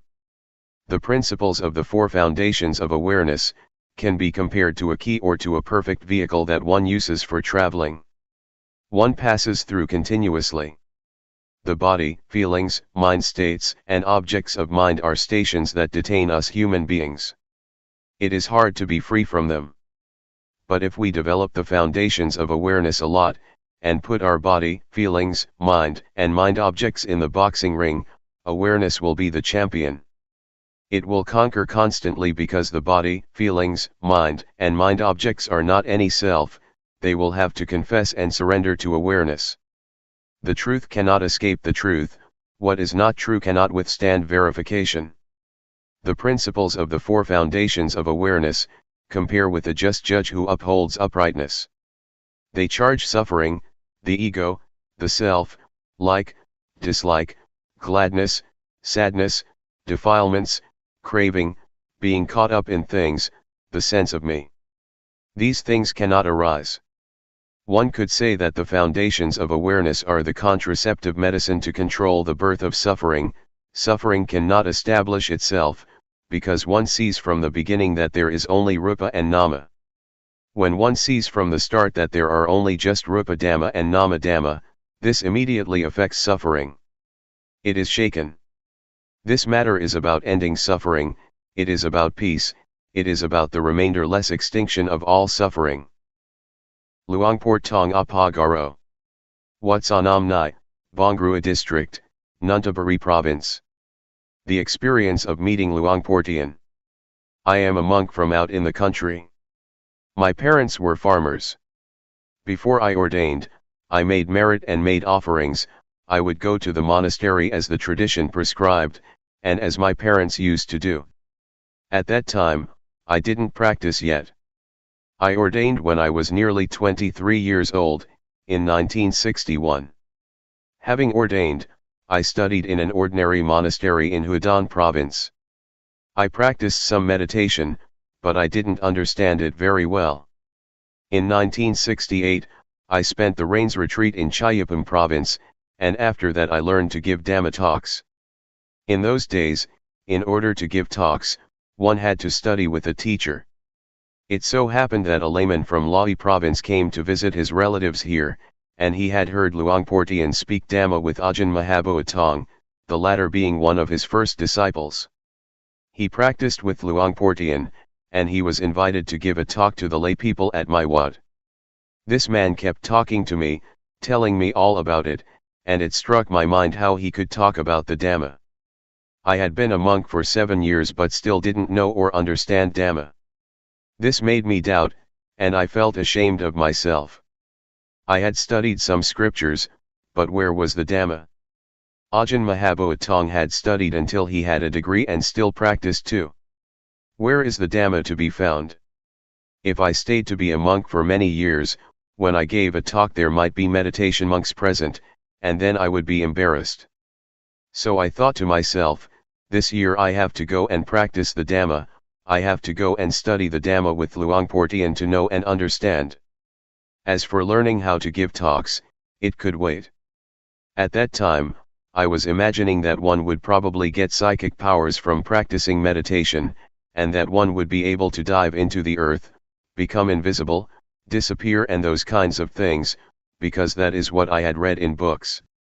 It is said that one could get the divine eye and ear, and I thought that it really was like that. That would be great. So I decided to find a teacher. I had very high expectations, they pushed me onward. I went to see Luangpor Teean at the Budayan forest in Lahi province. I arrived in the evening and asked to see Luangpor, but he had gone to his home village to open a meditation retreat there. I wanted to go after him. At that time, I had very strong confidence in Luangpor. I wanted to see what Luangpor Teean looked like. However, the monks told me to spend the night there first, and the next day they would take me to him. I agreed. I had a talk with Ajahn Mahaboatong but I was still thinking that I wanted to see Luangpor Teean. The next morning we set out to find Luangpor Teean at Bohom village. We arrived around 10 o'clock in the morning. I paid my respects to him, and he asked me, "Where do you come from?" I told him that I ordained at my home village in Houdan Tani province and that I had been studying for 7 years. I told him about my doubts and that I wanted to practice the Dhamma with him. He didn't say much. He asked, "Are you really interested?" I said yes. He asked, "Are you going to practice sincerely?" I said yes. He said, "Practicing Dhamma is easy. There is no need for ceremonies and rituals." I liked that. I had already decided that if he told me to recite rising falling, I wouldn't do it, because I found it was embarrassing.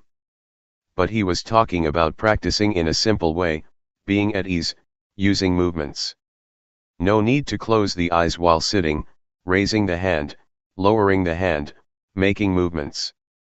Hey, that sounds simple. He showed me how to do it, and I followed him. When I was able to do it, he let me do it by myself. I felt a bit embarrassed at first. I am someone who easily feels ashamed. He told me to stay alone in a hut. I practiced alone at Bohom village for as long as 15 days, but I still didn't understand. After that, I practiced at the Budayan forest for about a month. Luangpor came to see me every day, 2 or 3 times. He would ask me with a few words about whether I understood or not. I didn't. Later on, one day, after the chanting, I sat chatting with Luangpor and Ajahn Mahaboatong. I told him that I would probably not understand if I practice like this. I had been ordained for 7 years and still didn't know, still didn't understand. Luangpor asked me if I understood Rupanama yet. No. I asked Luangpor if I could practice intensively for a while, which means not to go for the chanting, not to go on alms round and just practice by myself in my hut. Would Luangpor allow me to do that? Luangpor said, Nobody has ever done that before. He thought and talked for a while and then agreed. It was decided. As for the food, it was up to Luangpor to tell a layman to bring it over to the hut. I practiced intensively for about a week and I understood, it was just basic understanding. At first I didn't see Rupa Nama, but later I did, I understood. Altogether, it took me about a month. Now I understood the meaning of ordination, even though I had been a monk for 7 years. I didn't know before, I just studied from books. Before, I just shaved my head and wore the brown robe without understanding anything about the way of life of a monk. Understanding arose as I was doing the rhythmic meditation, raising the hand, I was aware and knowledge arose. I knew without anyone telling me. What I knew, I had never heard and had never read in any book. Knowledge and understanding arose by itself. I saw Rupa and Nama. I saw Rupa Dhamma and Nama Dhamma, I saw Rupa disease and Nama disease, I saw convention. I saw impermanence, instability, and non-selfhood. I saw evil and merit. I saw religion and Buddhism. I saw until the end. I knew all this in an instant. This is the basic stage. I knew this after having practiced intensively for 7 days, but altogether I had been practicing exactly 1 month. I knew Rupanama. I knew many things, it was the knowledge that comes from the defilements due to insight, it is the knowledge of analytical knowledge. Luangpor had a way of teaching, but I didn't know it. Even while doing walking meditation, there were things in my mind. I was thinking about my father. I have been an orphan since I was 5 or 6 years old. My mother looked after me. I thought about my father. He was someone who didn't know anything. He didn't know why he was born, he didn't know and see himself. But I couldn't help him. I could only do something about myself. The next morning, Luangpor told me to stop the intensive practice, he was afraid others would want to follow my example. It would not be fair if he didn't allow others to do it also, if they asked to do so. That's what he said. No one had done this before, one would just practice continuously, working at the same time. There was no intensive practice. He told me to stop, so I stopped. Yet in my mind, I still wanted to continue practicing alone. But out of respect, I stopped. Whatever he said, one had to follow it. When I was first practicing, he didn't let me look at thought, until I had stopped for 4 or 5 days. At that time, I threw myself into it. It was powerful, I was caught up in analytical knowledge and joy. I was bold, I wanted to be alone. I was not afraid to have a Dhamma discussion with anyone, no matter how many degrees he might have. I knew the matter of materiality mentality well. I had never experienced something like this in my life. This is the way it is. The Buddha teaches what it means to be a monk. Even though one has ordained and studied, if one doesn't practice this, if one doesn't know and understand like this, it can be taken that one hasn't ordained as a Buddhist monk. Before, when studying the scriptures, I thought that it was just a matter of the past in India. Luangpor asked me, when it is like this, can you go back home? I said, I can, I'm confident to speak with the teacher. My teacher had been a monk for over 10 years and had studied the Pali language, he was a preceptor and the head monk of the vicinity. He had a lot of theoretical knowledge. Luangpor wanted me to go and teach. I felt that there was something unfinished, at that time, I had only just started. Why did Luangpor say that? I guess he had a reason for it. Luangpor wanted me to talk with my parents and relatives, he wanted me to talk with them about my experience. That's how it was in the old days, but now he has changed to another style. But I'm not like other people, others Luangpor would urge on. At that time, I had ordained exactly 7 years. Venerable Mahabhuatong was one of the first disciples, later Ajahn Kumkian, Ajahn Buntum and Ajahn Somai came, they followed each other closely. After this, Luangpor had me look at thought. When one first sets out to practice and one knows and understands materiality mentality, almost everyone gets caught up in analytical knowledge. Some people experience strong feelings of rapture, others don't. Luangpor didn't let them watch thought, if that was the case, instead he had them do work. Others he just let be. But he said not to be interested in thought, just let it go. The mind was thinking all sorts of good things and ideas, about the future as well as the past, thinking about teaching people, but Luangpor said not to follow it. He said to let the thoughts cool down, let them come to rest. Luangpor taught with a kind of psychology. He had a way to watch people's minds, to watch those who came to practice. He would ask, "How are you? Is your mind good or not? Is there something in your mind or not? Is your mind in its original state or not?" When the mind was in its original state, just like there was nothing there, not knowing or seeing anything at all, he would tell that person to watch thought. The Buddha was enlightened because he worked with the mind. To watch the mind with awareness, one has to look right here. Luangpor advised to look at this place. He said, "No thought and let it go." He had us do the rhythmic meditation, to be aware of movements and to watch and see thought. That's about all he said, and then he would vanish. I watched thought for 9 days and I saw objective matter, ultimate meaning, and changing conditions. It was in the evening that I saw it. There was a change in my mind. When I saw Rupanama there was another kind of change, but on seeing ultimate meaning, there was another change. I felt very confident at this point. I realized that I was a noble one. Being a noble one is to be found right here. It is not to do with shaving the head or wearing brown robes. I saw that it was right here. Luangpor taught whoever came to practice to look at the mind, to watch the various thoughts. When there is a change in the mind, everyone should know and see it. This was his method of teaching. He would ask the practitioners what they saw and understood. We would inform him that we knew or understood ultimate meaning or whatever it was. Formerly, I understood that in order to be a monk, a noble one had to shave the head, wear brown robes and stay at a monastery, but now, I understood that anyone can be a noble one, women as well as men. One can wear clothes of whatever color, one can have any nationality, speak whatever language or uphold any religion. This was not yet clear when I knew Rupanama. I understood it but not yet clearly, but on seeing ultimate meaning, awareness was more clear and I saw things that were more refined. I looked at thought until I understood ultimate meaning and various other things. Luangpor advised me to watch thought and to cross over to ultimate meaning. Another change took place. I saw greed, hatred, and delusion, and after that there were more changes. I understood and saw in stages. I understood sickness and death, heaven and hell, evil and merit. But I didn't know in the same way that Luangpor knew. Luangpor knew in stages, but my understanding was different. It wasn't long before the mind changed a third time, and it changed completely.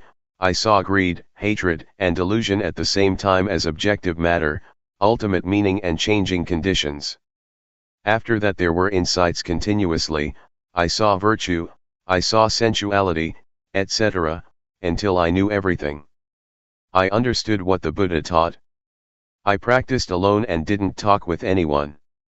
One day, Luangpor gave a talk. He spoke all the way from the beginning of practice. I listened to what he said. I thought, hey, that's exactly what I've experienced and seen. When the talk was over, I went over to talk with him. We just talked very briefly. Since that day, for me, whatever someone may say or teach, I am completely confident that the method that I practiced with Luangpor, the method that Luangpor teaches, is a shortcut, is a straight way of practice, is a method that has nothing to do with ceremonies and rituals. The paths, fruits and nibbana, that we are doubting about, that we're searching for, that we're trying to attain, have nothing to do with studying. One can study or not study. It is another thing altogether. I really am confident about it. Counting from the day that I started to practice by myself, About 1 month and 20 days had passed, from the outer bark to the heartwood. On the last day, I sat doing the rhythmic meditation. I mostly sat, I walked less. It was as if I came to an end, as if I was finished. But awareness was still good, I still felt everything clearly. I was thinking by myself, am I crazy or not? No, I'm not. The eyes still see, the ears still hear, and I still know coming and going. I'm not crazy. Why is it like this? At that time, I didn't know yet. But when I knew, I realized, this is not wrong, this is really what the Buddha teaches. I went to talk with Luangpor and informed him that it was like this. He said, birth has ended, being has ended, the practice has finished. Luangpor used to say that, the Buddha cut his hair only once and that the Buddha kills people, but most of us don't understand these comparisons, we don't know what has been cut. But when I experienced it, I knew that things are like this. When I talked with Luangpor, we didn't talk very long. When I knew, he just let me go.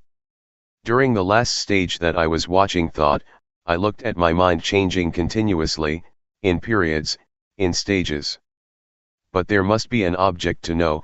If one knows without an object to know, if one knows absent-mindedly, it shows that it is not right, it is still wrong.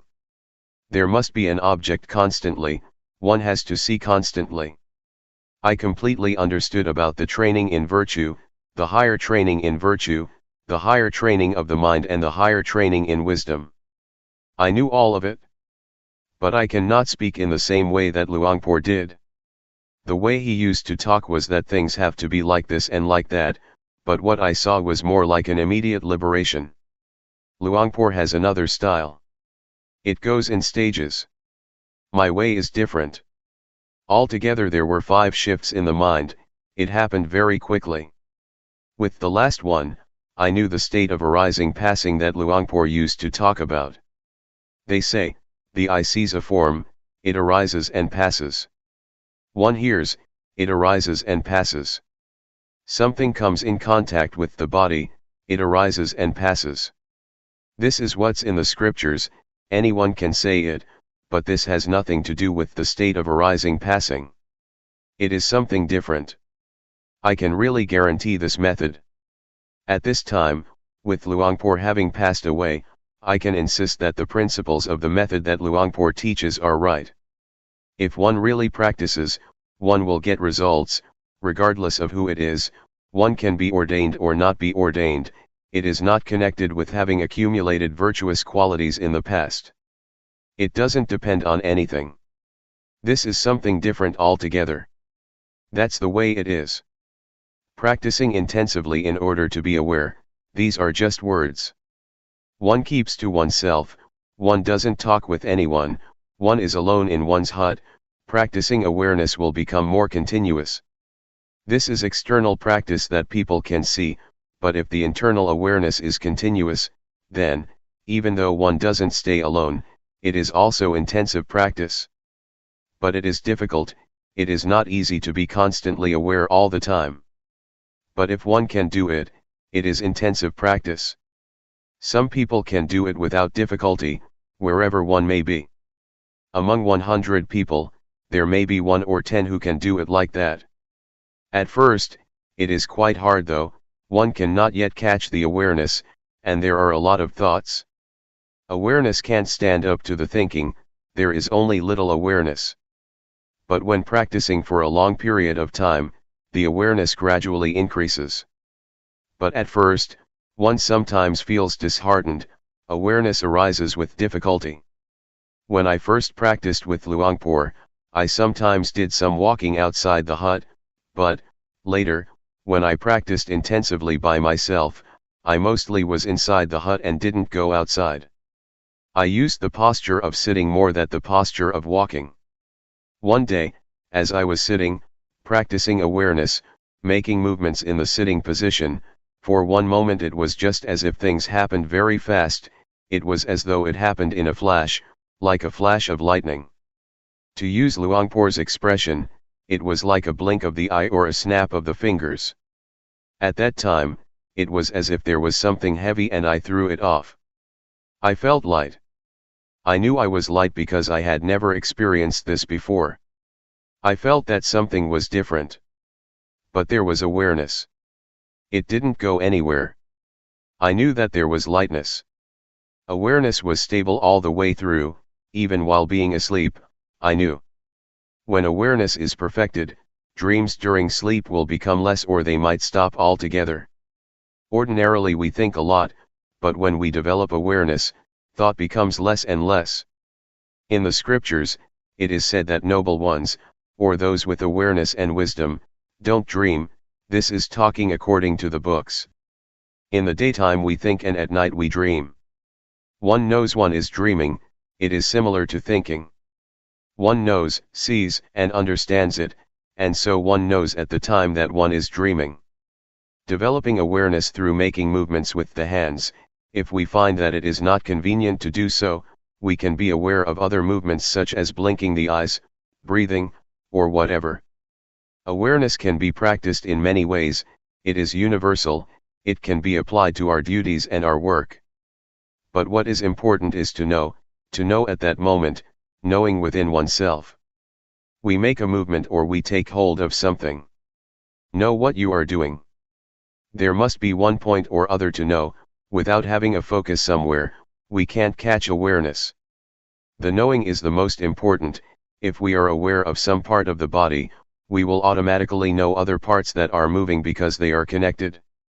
If there is awareness within, one knows while working. It is like turning on the light, suddenly there is brightness. It works at the same time. It connects. Just like a tightrope.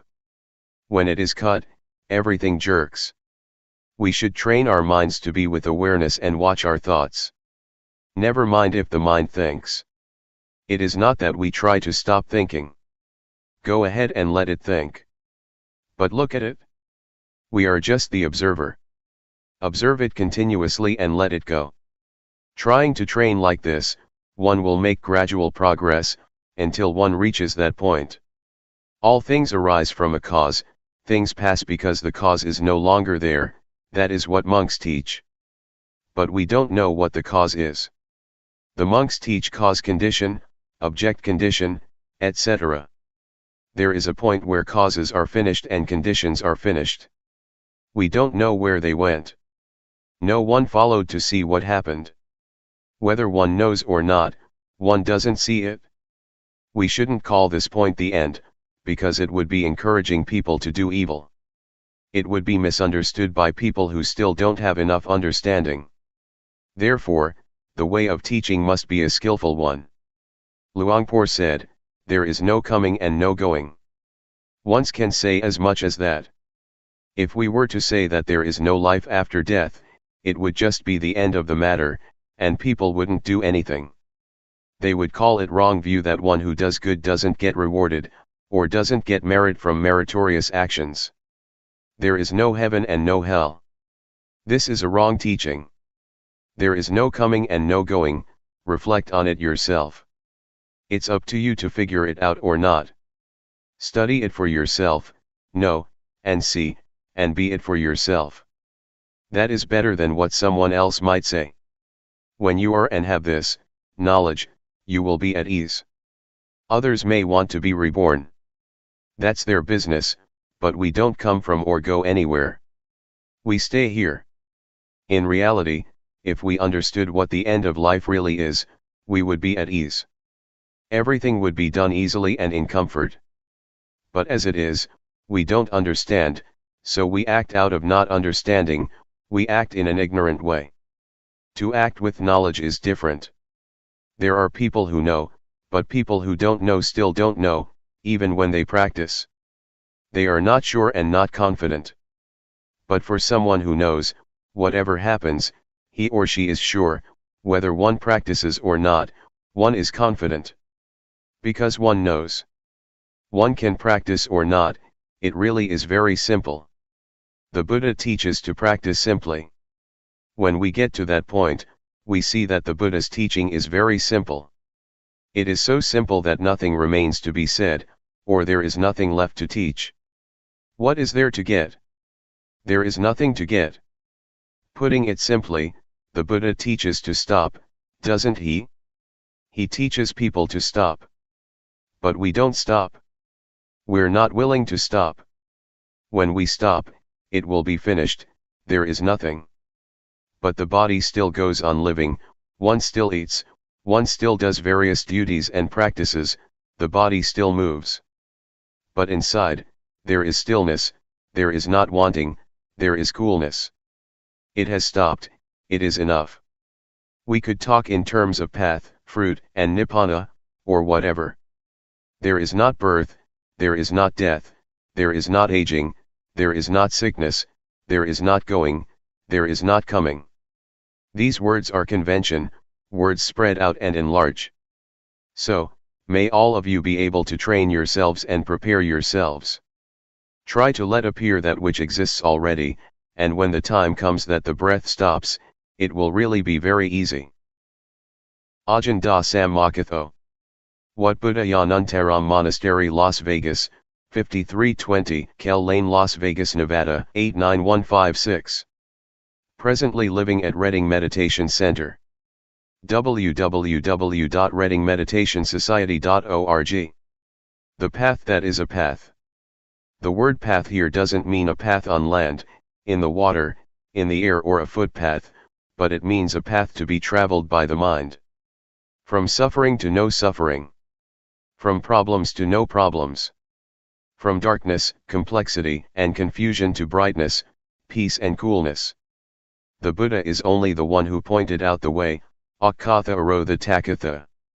Whether one travels on the path or not, depends entirely on the individual who chooses to travel the path. Whether one acts, speaks, and thinks in a good or bad way, is a personal matter. Whoever practices in accordance with the teachings that the Buddha introduced, will inevitably be someone with brightness, will make progress in life and in work, and will not create problems for society. By contrast, whoever has no interest in the teachings of the Buddha, will experience suffering and will drop into darkness and delusion. Such a person doesn't know the direction that life should take. Such a person is ignorant of what is what, and harms both self and others out of delusion and lack of understanding, through bad behavior in body, speech, and mind. Such a person is under the influence of greed, hatred, and delusion.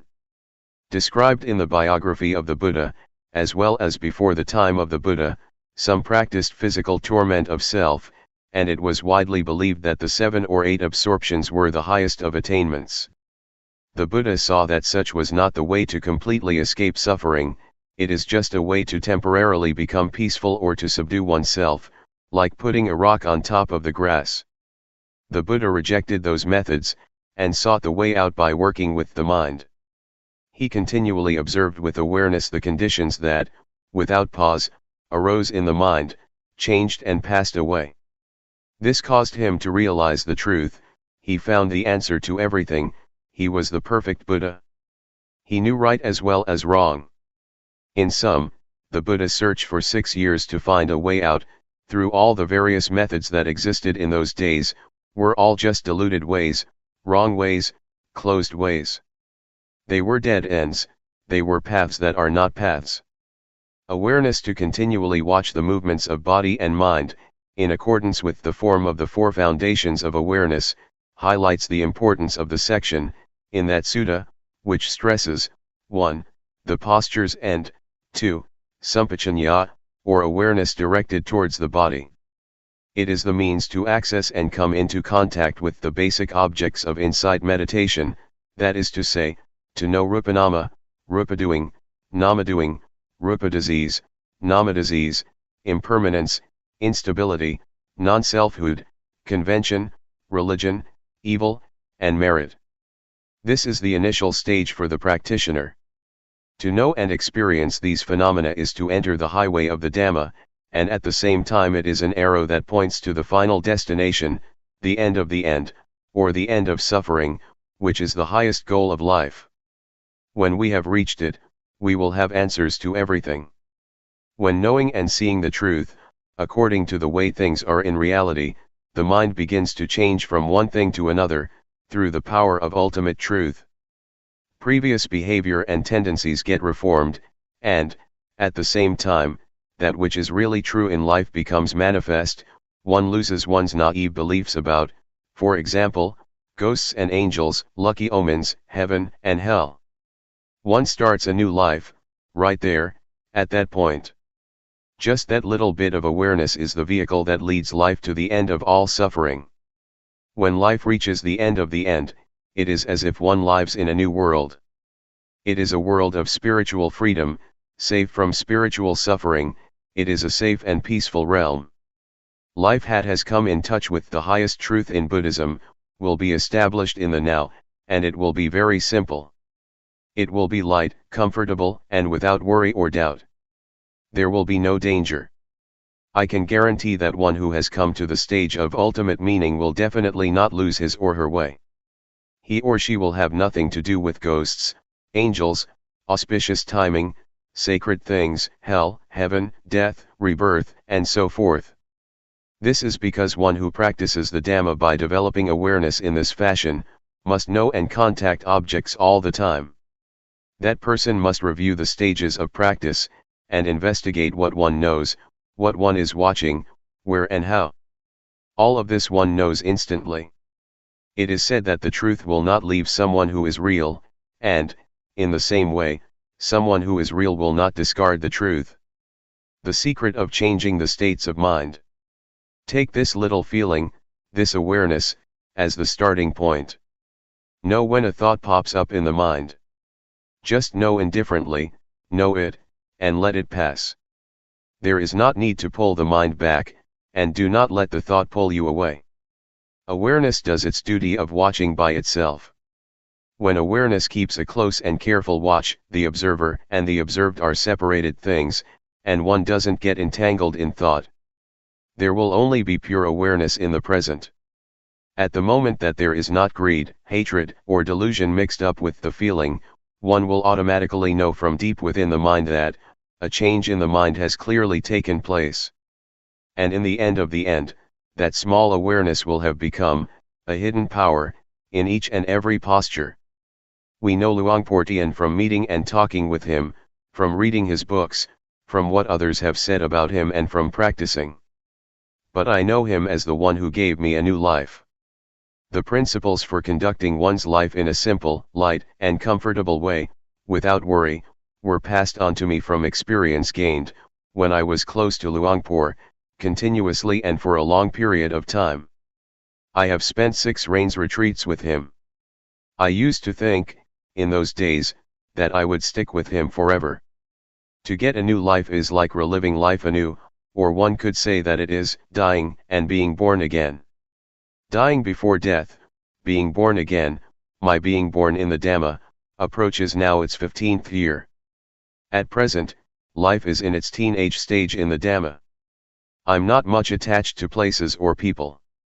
I feel that my experiences of life are very little. It's not yet enough, but as far as practice goes, it is sufficient. I know what to do, and I don't suffer. Let me go back a bit. Formerly, when I went to see Luangpor Teean, I thought I would dedicate myself to him, whatever he would advise I would determine to do, as a lesson or an experiment. I determined this because, I had strong determination and an aspiration to prove myself according to his principles, and I was confident that this way that I had chosen was the last way out. With such determination, opposing views, opinions, and thoughts were erased altogether. I had no doubts, I had no problem at all. When I started to practice with determination, fully and continuously, by being aware of standing, sitting, walking, lying down, bending, stretching, moving, blinking, breathing, swallowing saliva, leaning to the right and the left, raising and lowering the head, eating, drinking, going to the toilet, dressing, and so forth for 3 days, I was aware and completely awake. Awareness was purely in the present, there was no past or future. Materiality and mentality appeared clearly and cut off doubt. I saw Rupa as Rupa, and Nama as Nama. On seeing it, doubts disappeared. I won't talk about my personal knowledge, but I'll say something directly about the principles, that are the technique of practice. To practice intensively, alone in one's room, is a wonderful opportunity for someone who is seeking a way out for oneself, and it presents an opportunity, for those who are keen on this way of practice, for those who are real, and for those who are genuinely determined, and who practice sincerely, to really prove the style of practice. One can choose this solitary practice for either 7 days, 15 days, 3 months, 1 year, or 3 years. Those who volunteer to practice can choose according to what is suitable for oneself. One should stay alone and keep silent in one's hut or whatever place it may be. A monk or teacher would advise one in developing awareness and could be consulted. He or she is a friend to help the practitioner to really go for it, without having to do anything else. Just to work with the mind, to observe oneself, to be with oneself. To be determined to just watch over the movements of body and mind, all the time. Not to read books, not to receive or write letters, to be cut off from the external world temporarily, just for the time that one is practicing intensively.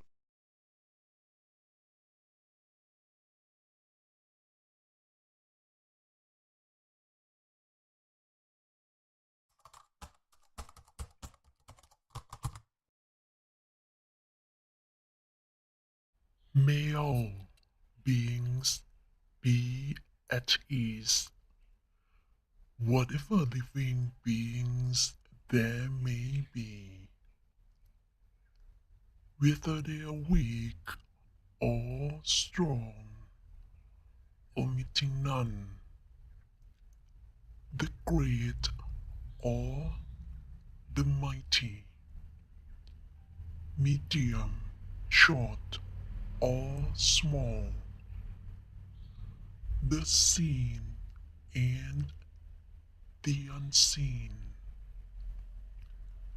those living near and far away, those born and to be born. May all beings